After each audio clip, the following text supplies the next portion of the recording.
Hello friends, welcome back to this channel. दोस्तों, इस video में हम बात करेंगे रिलायंस फ्यूचर, किशोर बियानी जी, इन सभी से जुड़ी हुई कुछ मुद्दों के ऊपर। लेकिन उससे पहले आप लोगों से रिक्वेस्ट करना चाहूँगा, अगर आप चैनल को फर्स्ट टाइम देख रहे हैं प्लीज़ सब्सक्राइब कर लीजिए और बेल आइकन को ज़रूर सेट करिएगा दोस्तों, उससे आपको वीडियोज़ की नोटिफिकेशन मिस नहीं होगी। और दूसरी रिक्वेस्ट, अगर आपको डीमैट या ट्रेडिंग अकाउंट ओपन कराना है, डिस्क्रिप्शन बॉक्स में लिंक आपको मिल जाएगा। दोस्तों, किशोर बियानी और मुकेश अंबानी, कहीं न कहीं ऐसा लगता है कि ये दोनों वाकई में अंदर ही अंदर मिले हुए थे। और ये आज से नहीं मिले हुए लगते हैं, ये पिछले 2 साल से मिले हुए लगते हैं। ऐसा मैं नहीं बोल रहा हूँ, ऐसा मैं सिर्फ इस आर्टिकल के आधार पर बोल रहा हूँ। बाकी अमेज़ॉन ऐसा सब कुछ बता रहा है। आपको मैंने बताया था, अमेज़ॉन ने reserve bank of India RBI को एक लेटर के माध्यम से बताने की कोशिश करी थी कि किशोर बियानी, फ्यूचर ग्रुप और रिलायंस इंडस्ट्रीज़ लिमिटेड के मुकेश अंबानी, ये सब मिले हुए हैं आपस में और मिल करके ये फ्रॉड कमिट कर रहे हैं। अब यहाँ पे खबर ये भी आई है कि अमेज़ॉन ने security exchange board of India, SEBI market regulator है, इसको भी एक लेटर 9 पेज का लेटर लिख करके इनसे भी कोशिश करी है ये रिक्वेस्ट करने की कि आप भी एक डीप इन्वेस्टिगेशन करिए, एक ऑडिटिंग करिए पिछले 2 से 3 सालों का। क्योंकि कहीं न कहीं इन दोनों की मिली जुली भगत है, जिसकी वजह से रिलायंस इंडस्ट्रीज़ लिमिटेड की सब्सिडरी रिलायंस रिटेल ने फ्यूचर रिटेल के 947 स्टोर्स को बिना किसी के परमिशन के एक्वायर कर लिया। और यहाँ पे इन्होंने बहुत कुछ एलिगेशंस लगाए हैं, अमेज़ॉन ने दोनों के ऊपर लगाए हैं। अमेज़ॉन रिलायंस के ऊपर भी लगाया है और फ्यूचर ग्रुप के फ्यूचर रिटेल के ऊपर भी लगाया है, किशोर बियानी के ऊपर भी लगाया है, मुकेश अंबानी के ऊपर भी लगाया है, इन सभी के ऊपर लगाया है।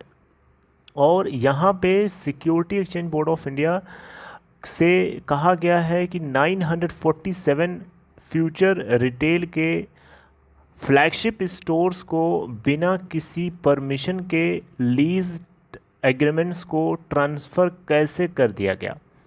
राइट, इसके लिए ना तो रिलायंस इंडस्ट्रीज़ लिमिटेड ने अपने लेवल से, ना तो उन्होंने कोई नोटिफिकेशन जारी किया था, ना तो उन्होंने अपने शेयर होल्डर्स की मीटिंग करी थी, ना तो किसी तरीके का सेबी को उन्होंने इन्फॉर्म किया था, ना आरबीआई को इन्फॉर्म किया था। और ये चुपके चुपके ऐसा क्यों कर लिया गया? इससे कहीं न कहीं इस बात की आशंका लगती है कि दोनों ने कहीं न कहीं मिल करके फ्रॉड किया है।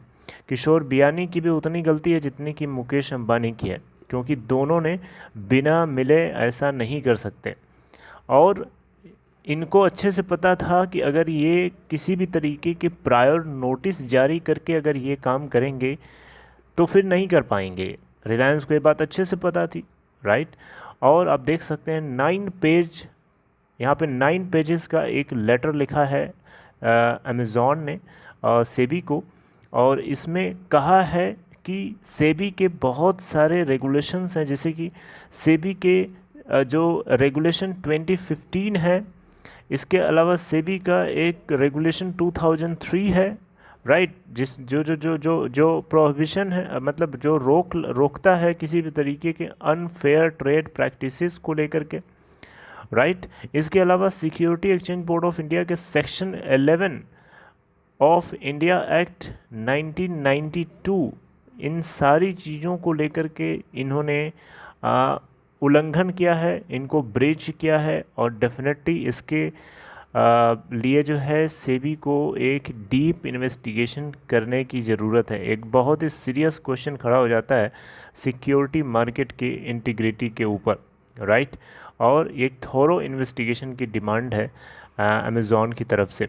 और बात भी सही है, कहीं न कहीं ये दोनों मिले नहीं होते तो ऐसा कैसे होता? क्योंकि देखिए यहाँ पे बताया गया है कि अमेज़ॉन ने कहा है कि फ्यूचर रिटेल लिमिटेड की अगर हम बात करें तो फ्यूचर रिटेल लिमिटेड ने अपने लेवल से भी तो इन्होंने 947 स्टोर्स की बात नहीं बताई।